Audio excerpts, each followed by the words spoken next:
한량없는 은혜라는 제목을 함께 말씀을 나누기로 원합니다. 여러분, 우리가 사는 인간 세상에서 만남이라는 것이 참 중요합니다. 내가 누구를 만나냐에 따라서 내 인생이 많이 달라질 수 있기 때문입니다.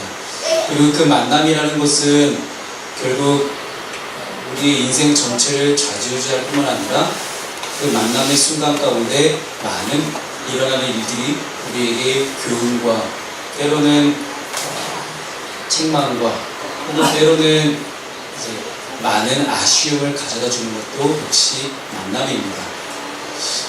오늘 손정인 도사님하고 아침에 이제 제가 촬영을 같이 타고 오면서 그런 얘기를 했습니다. 이제 조만간 이사 가셔서 희율이가 주일 저녁마다 이제 손자가 이제 집에 찾아온다는데 저희 어머니가 늘 하시는 말씀이 제가 이제 손자들을 데리고 가면 제 손자들이 아니라 손자 한 명과 저희 형은 이제 손자와 손녀가 있는데 오면 좋고 가면 더 좋고 그게 손자랍니다. 나중에 손자 손녀 보시면 다 아마 그때 느끼실 것 같습니다만 이렇게 참 만남이라는 것이 우리에게 반갑기도 하지만 아쉬움을 가져다 주는 것도 만남입니다. 그런데 이런 만남을 통해서 우리는 어느 순간부터 우리 인생이 감사함으로 변하는 것들을 보게 됩니다. 이런 만남을 통해서 내 인생 가운데 조금이나마 부족하게 느껴졌던 것들이 조금씩 채워지는 것들도 보게 됩니다.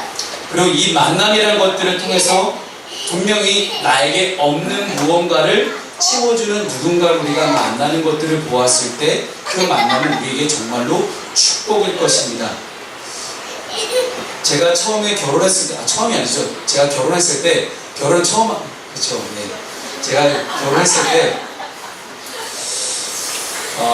저하고 저희 사모가 같은 교회에서 사역을 하고 있었습니다. 서울의 목동감리교회에서 같이 저는 윤현보 전도사로, 저희 사모는 영화보 전도사로 사역을 하고 있을 텐데, 결혼을 한다는 소식이 교인들에게 쫙 퍼지자마자 거의 제가 볼 때 90% 이상의 교인들이 다 저에게 와서 잘 됐다. 정말 너무 잘 됐어요. 그 얘기만 하시고 가시는 거예요. 제가 쓱 봤어요. 같은 사무실에 있으니까 누구한테 와서 얘기하나. 다 저한테 와서 얘기를 하고 가요. 그분들도 아는 거죠. 저희 둘이 결혼했을 때 누가 더 복을 받은 건지. 제가 복 받은 겁니다. 오늘 여성 동지들 오늘 집에 가셔서 꼭 말씀하십시오. 당신 나 때문에 복 받은 거야. 아셨죠? 지금 당장 하셔도 되고요. 네. 자고로 남자는 여자 때문에 복 받습니다. 남자 혼자 살면 그거 되게 싫어요.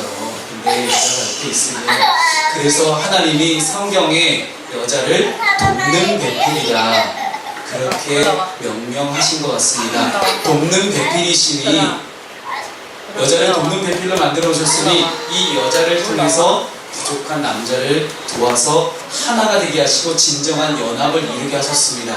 그것이 바로 하나님 안에서의 진정한 만남입니다. 그런데 그런 만남, 한 여자와 남자가 만나는 그 만남이 오늘 성경 본문 가운데도 있습니다. 여러분, 이 보아스라는 사람은 나오미의 남편이었던 엘리멜렉의 친척 중에 한 명이었습니다. 그런데 오늘 성경에 보니 유력한 자다, 즉 돈이 많았던 사람이에요. 그 당시에 베들레헴 땅에 살면서 돈이 많았던 그런 사람이 보아스라는 사람이 있었다고 합니다. 근데 이 보아스의 밭에 어느 날 나오미의 며느리였던 루시 그 밭에 이삭을 주우러 갑니다. 오늘은 이 본문의 이야기를 통해서 우리가 한량없는 은혜를 받고 귀한 만남 가운데 은혜를 갖기 위해서는 어떤 마음을 가져야 되는지 함께 세 가지를 살펴보기를 소망합니다. 첫 번째는 하나님께는 우연이 아니라 필연입니다. 오늘 본문에 나오진 않았지만 우리가 함께 읽어야 될 말씀이 있습니다. 오늘 본문 위쪽에 가시면 룻기 2장 3절 4절 말씀을 함께 읽어보겠습니다. 3절 4절 말씀, 자 시작. 룻이 가서 베는 자를 따라 밭에서 이삭을 줍는데 우연히 엘리멜렉의 친족 보아스에게 속한 밭에 이르렀더라. 마침 보아스가 베들레헴에서부터 와서 베는 자들에게 이르되 여호와께서 너희와 함께 하시기를 원하노라 하니 그들이 대답하되 여호와께서 당신에게 복 주시기를 원하나이다 하니라. 아멘. 여러분, 여기서 저는 두 단어에 주목하고 싶습니다. 3절에 나오는 우연히, 4절에 나오는 마침. 여러분, 우연히와 마침이란 이 두 단어를 보실 때 어떤 마음이 드시나요? 정말로 우연 같으십니까?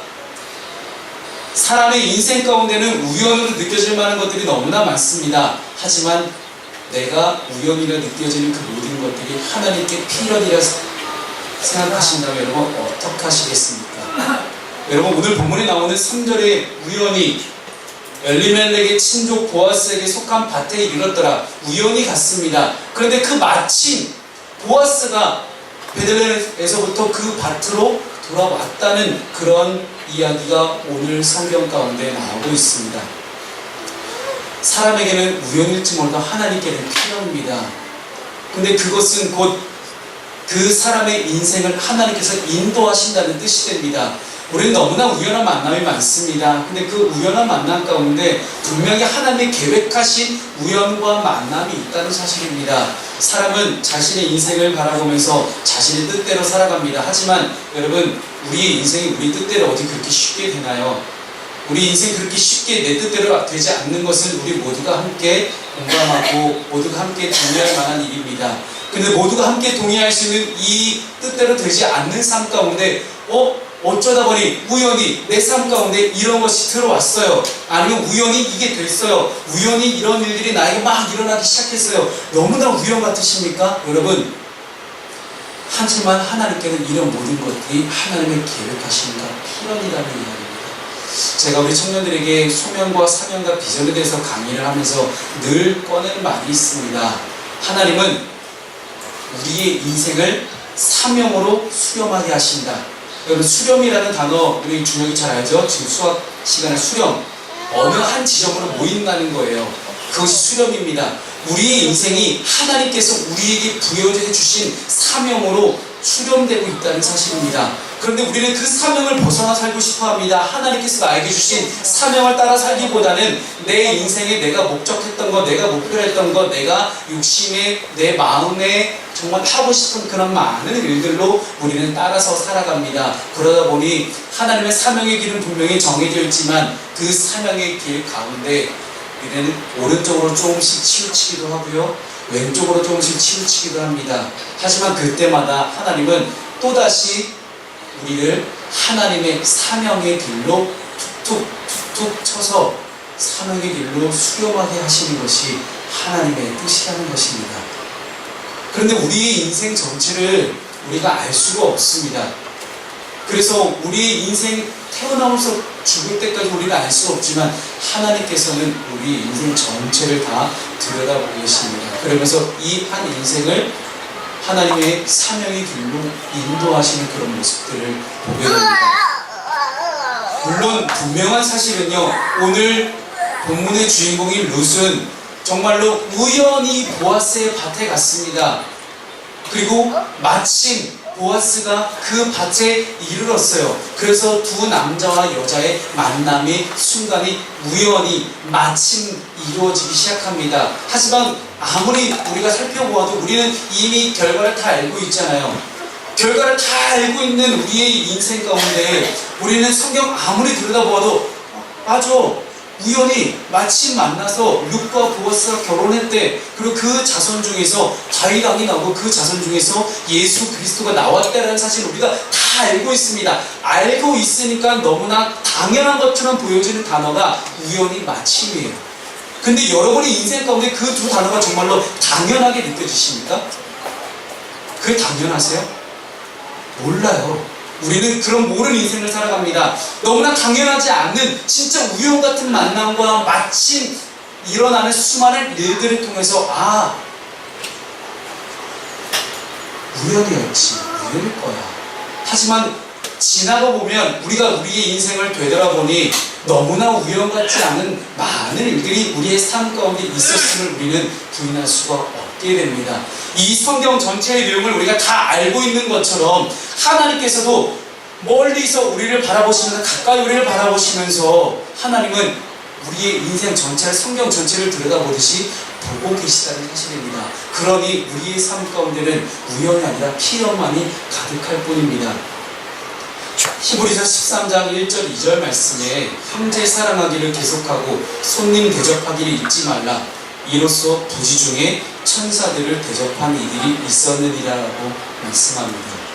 이 말씀을 보시고들을 믿으신 저희 어머니께서는 항상 대전에 가면 신탄진이라는 그런 작은 마을이 있습니다. 그 신탄진에 역이 있는데 신탄진 기차역에 항상 앞에 쭈그려 앉고 있는 그런 거린이 있습니다. 항상 동전을 구하는 그런 거린들이 있는데 그 거린은 한 사람이 늘 그 자리에 앉아 있어요.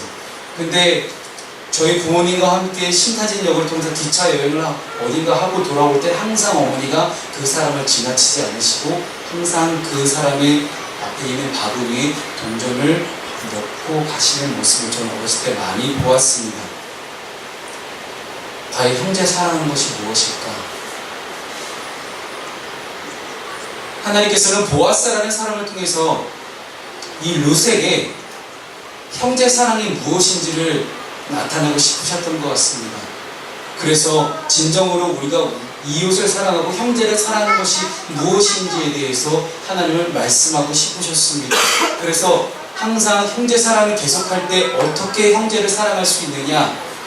내 주변에 스쳐가는 수많은 사람들, 우연히 마침 그냥 스쳐 지나간 수많은 사람들 가운데 우리가 그들에게 하는 모든 것들이 형제 사랑이 들어갈 수가 있다는 이야기입니다. 아마도 보아스같이 돈 많은 유력한 자 입장에서는 거기에 와 있는 수많은 이삭 줍는 여인들에게 아마 관심이 없을 수도 있습니다. 돈이 많은 남자가 무엇이 아쉬워서 이삭 줍는 수많은 여인들에게 관심이 있겠습니까? 하지만 보아스의 눈에는 룻이 들어오기 시작합니다. 마치 하필 그 자리에 와서 여러분, 이런 모든 우리 일련의 과정들 가운데 우리는 항상 하나님의 필연과 계획하심을 느끼게 됩니다. 여러분, 하나님의 계획하심 가운데 그것들을 분별하려면 우리가 어떻게 해야 될까요? 우리는 우리 인생 전체를 알 수가 없습니다. 그래서 하나님의 계획인지 정말 우연인지 알 수가 없는 그런 수많은 연속되어지는 일들 가운데 결국 우리가 붙잡아야 될 것은 주님이십니다. 주님께서 나의 인생을 돌아보시면서 어떻게 말씀하실지 모릅니다. 그러니 하나님의 음성의 귀를 기울이며 또한 하나님을 바라보며 주님만을 쫓아서 살아가는 그런 인생을 살아가는 가운데 결국 우리가 바라볼 수 있는 것은 하나님의 신실하심입니다. 또한 하나님의 섭리임을 우리는 부인할 수가 없게 됩니다. 우리에게 너무나 우연 같은 일들이 날마다 계속된다 할지라도 하나님께는 필연으로 다가올 일들이 너무나 많다는 사실입니다. 가끔씩 저에게 머릿속에 생각나는 사람들이 있을 때 저는 그들에게 전화를 합니다.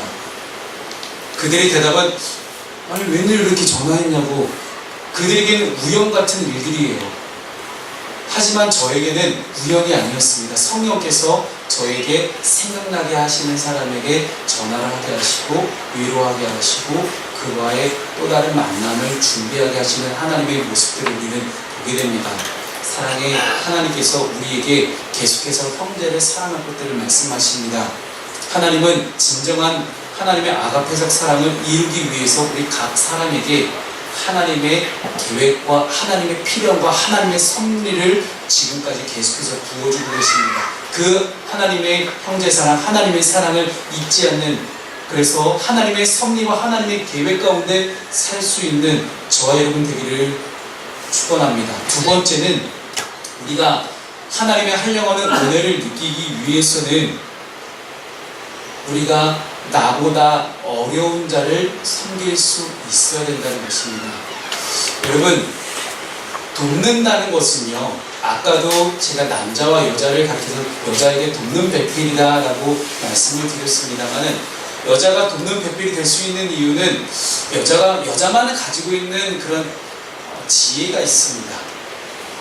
남자들에게 절대 보이지 않는 많은 섬세함들도 있습니다. 근데 그런 것들을 통해서 여자가 남자에게 돕는 배필로 하나님은 정해주셨습니다. 여러분, 우리 오늘 함께 7절 말씀을 함께 읽어볼까요? 오늘 본문 바로 8절에 바로 윗부분에 있는 말씀입니다. 7절 말씀 그러면 바로 이 7절 말씀 함께 읽습니다. 시작. 그의 말이 나로 베는 자를 따라 단 사이에서 이삭을 죽게 하소서 하였고 아침부터 와서는 잠시 집에서 쉰 외에 지금까지 계속하는 중이니이다. 아멘. 여러분, 베는 자를 따라 이삭을 죽게 한다. 여러분, 이것을 보기 위해서는 하나님께서 이스라엘 백성들을 가나안 땅에 정착시키실 때 어떻게 하나님이 법을 내리셨는지를 보면 됩니다. 여러분, 하나님께서는 항상 가난한 자, 고아, 과부, 나그네, 가난한 자, 고아, 과부, 나그네를 대접하라고 말씀하신 것이 하나님의 법이었습니다. 그래서 하나님께서는 모든 이스라엘 백성들에게 고아와 과부와 나그네를 위해서 모든 것을 다 베어버리지 말고 남겨두라고 이야기를 합니다. 근데 이 남겨두는 것들을 누가 가져가느냐? 이삭을 베는 자들이 쭉 추수하면서 가다가 일부러 한쪽을 남겨놓거나 베면서 다 몽땅 다 실어버리는 것이 아니라 그 중에 떨어지는 나달들을 죽지 않아요. 그냥 둬요. 그것들을 고아와 과부와 나그네들이 와서 주워갈 수 있도록 일부러 남겨두는 것이 이스라엘의 전통이었습니다. 하나님께서 형제를 사랑하는 방법을 가르쳐 주실 때 가장 실천하기 편한 방법으로 선택하셨던 것이 이삭을 떨어뜨리는 것이에요. 그래서 오늘 7절 말씀에 보면 베는 자를 따라 단 사이에서 이삭을 줍는 롯의 모습이 보이게 됩니다. 이삭을 뵐 때 모두 베지 않는 그런 이스라엘 전통을 따라 하나님은 그들에게 하나님의 사랑을 공급하기를 원하셨습니다. 그래서 우리가 하나님의 한량없는 은혜를 체험하기 위해서는 남길 줄 알아야 돼. 내가 다 먹겠다, 이거 다 내 거야 라고 하는 그런 마음보다는 내가 남길 줄 알아야 하는 것이, 그것이 바로 우리가 은혜를 체험하기 위한 방법 중에 하나입니다. 우리는 내 것이라는 것에 대해서 참 약간 금기시 여기는 것들이 좀 있는 것 같습니다. 내 거잖아. 우리 자녀를 넷을 키우시는 우리 집사님 입장에서 볼 때는 모든 것을 다 공평하게 주고 싶어도 그게 잘 안 되는 것이 인간의 현실입니다. 그리고 우리 형제들 사이에서도 이것이 내 거라는 생각이 들었을 때는 도저히 이거를 주기가 싫어져요. 특히나 맛있는 것이 눈앞에 있습니다. 저는 봤거든요. 우리 박남매 이 세 남매가 교회에서 먹을 거 하나 딱 나타났을 때 그거 두고 눈빛이 변하는 걸 저는 봤습니다. 분명히 저것이 내 거라는 생각이 들었을 때 도저히 양보할 수가 없는 것이 인간의 본성입니다. 내 거이기 때문에. 그런데 내 거를 나눠준다? 그건 참 쉽지 않습니다. 쉬울 것 같지만 생각보다 쉽지 않은 것이 나눔입니다.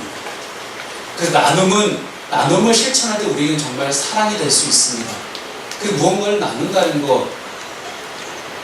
그래서 하나님께서는 이스라엘 백성들에게 이 가나안 땅에 정착해서 너희들이 공동체를 이제 이루며 살아갈 텐데, 예전에 부족들이 함께 모여서 살고 있는 작은 민족, 여러분, 야곱이 자기의 아들 요셉을 따라서 이집트로 내려올 때 데리고 왔던 식솔의 숫자가 70명이었습니다. 가나안 땅을 떠날 때 70명이었던 이 사람들이 이제는 가나안 땅으로 다시 돌아갈 때 400만 명이 돼요. 여러분, 엄청난 숫자로 불어나게 됩니다. 그래서 하나님은 많은 인원이 모여서 살고 있는 그런 국가의 형태를 이루었을 때 너희들이 함께 잘 살려면 어떻게 살아야 되는지를 우리에게 가르쳐 준 것입니다. 우리는 잊지 말아야 합니다. 한국 전쟁 때 우리나라를 도우러 왔던 그런 유엔 연합국 17개국의 도움을 우리는 잊지 말아야 합니다. 그런데 어느 순간 우리는 잊고 살아요. 이제는 우리 대한민국이 잘 먹고 잘 살게 됐다고 남들을 돕는 부분에 대해서 굉장히 인색하고 있는 우리의 모습들을 보게 됩니다. 제가 벌써 한 10년 가까이 월드비전에 후원을 하고 있습니다. 그래서 한 아이가 이제 성인이 되어서 제가 받는 후원금이 이제 끊겼고 또 다른 아이에게 제 후원금이 전달이 되기 시작했어요. 정말로 어려울 때도 많았습니다. 저도 이제 목회자의 삶을 살아가다 보니 정말 돈 한 푼 없을 때가 많은 거예요. 그런데도 항상 빼놓지 않고 늘 남겨뒀다가 꼭 후원했던 부분이 이 월드비전에 후원한 부분이었습니다. 저는 워낙에 눕는 까마귀들이 많아서 까마귀들이 물어다 주는 것을 어떻게 먹고 살 수 있겠지만, 제가 후원하고 있는 그 친구는 제 후원금이 끊기면, 후원금 한 달이라도 안 나가게 되면 그 친구는 한 달을 못 사는 거거든요. 제 한 달의 후원금을 그는 그 한 달을 살고 있는 그 아이를 생각해 보았을 때 도저히 내가 굶더라도 그 친구는 못 굶기겠다는 그런 생각이 들어서 항상 월드비전에 10년 동안 후원을 하고 있습니다. 여러분, 나눔이라는 것은 사랑입니다. 공동체가 잘 살기 위해서는, 하나의 공동체가 잘 살기 위해서는 그 안에 함께 나눌 수 있는 사랑의 나눔이 필요합니다. 그것이 이스라엘 백성들에게 주셨던 고아와 과부와 나그네를 위하여 이삭을 낼 때 모두 배지 않고 남겨두는 풍습이었습니다. 이렇게 함께 나누며 살다 보니, 그리고 특히 이 보아스의 이 하인들은 이삭을 베면서 자기들이 일부러 남겨놓았습니다. 그것은 곧 주인이 명령할 때만 가능한 일입니다. 보아스라는 주인이 자기의 하인들에게 이걸 다 베지 말라고 명령하지 않으면 그들은 다 거둬들여야 되는 것이 하인들의 사명입니다. 하지만 그들이 남겨뒀다는 것은 반드시 보아스가 이삭 베는 자들에게 명령을 내렸다는 이야기입니다. 그렇다는 것은 보아스는 유력한 자요, 돈이 많은 사람이었지만 나누고 베풀 줄 아는 사람이었다는 사실이죠. 여러분, 우리가 하나님의 한량없는 은혜를 공급받기 위해서는 나눌 줄 알아요. 사랑을 나눌 줄 알아야 됩니다. 내가 가진 것, 내가 가지고 있다고 해서 나누니까, 여러분, 가지고 있지 않아도 나누는 삶을 살아갈 때 우리는 진정 하나님의 은혜를 체험하게 됩니다. 마지막으로 세 번째, 우리가 하나님의 은혜를 공급받기 위해서는 하나님 안에 있어야 합니다. 아무리 내가 하나님 안에서 착한 일을 하고, 교회 안 다니는 사람들도, 수많은 사람들도 밖에 나가 착한 일, 선한 일 많이 합니다. 그런데 그들이 과연 하나님 안에 있느냐 없느냐는 굉장한 큰 차이를 불러오게 됩니다. 오늘 본문 12절 말씀을 함께 읽겠습니다. 12절 말씀, 자, 시작. 여호와께서 내가 행한 일에 보답하시기를 원하며 이스라엘 하나님 여호와께서 그의 날개 아래에 보호를 받으러 온 내게 온전한 상 주시기를 원하노라 하는지라. 아멘. 지난주에도 함께 말씀을 드렸지만 룻은 모압 여인이었습니다. 이스라엘 땅에서 요단강을 건너가서 제일 첫 번째 만나는 민족이 모압 족속입니다. 이 모압에서 살고 있던 이 여인이 자신의 종교와 자신의 국가와 자신의 모든 가족들을 다 내던지고 오직 시어머니만을 따라서 이스라엘을 건너옵니다. 그리고 시어머니의 하나님이 내 하나님이 되기를 원합니다 라고 그는 고백을 합니다. 즉 하나님 믿기를 그는 선언했던 것입니다. 그래서 오늘 본문은 이렇게 기록을 합니다. 하나님 여호와께서 그의 날개 아래에 보호를 받으러 온 내게 온전한 상 주시기를 원하노라. 여러분, 하나님을 선택할 때, 하나님 아래에 있을 때, 하나님 날개 아래에 보호를 받을 때, 하나님 품 안에 있을 때 우리는 은혜를 받는 것입니다. 여러분, 착한 일은 누구나 할 수 있습니다. 하지만 주님 안에서 선한 일을 하는 것은 참 힘듭니다. 한동안 여러가지 자원봉사센터에 관련된 많은 사람들을 만났습니다. 그분들을 만나다 보니 참 선하고 착한 일들을 많이 하십니다. 라이온스 클럽부터 시작해서 참 한 산 사람들, 많은 이제 봉사 클럽들이 있습니다. 근데 그들을 만나다 보니, 몇 달 동안 만나다 보니 그들에게 느껴지는 건 단 하나였어요. 내가 어떻게든 이 그룹에 있는, 클럽에 있는 많은 사람들을 통해서 정치권에 어떻게 한번 들어가 볼까.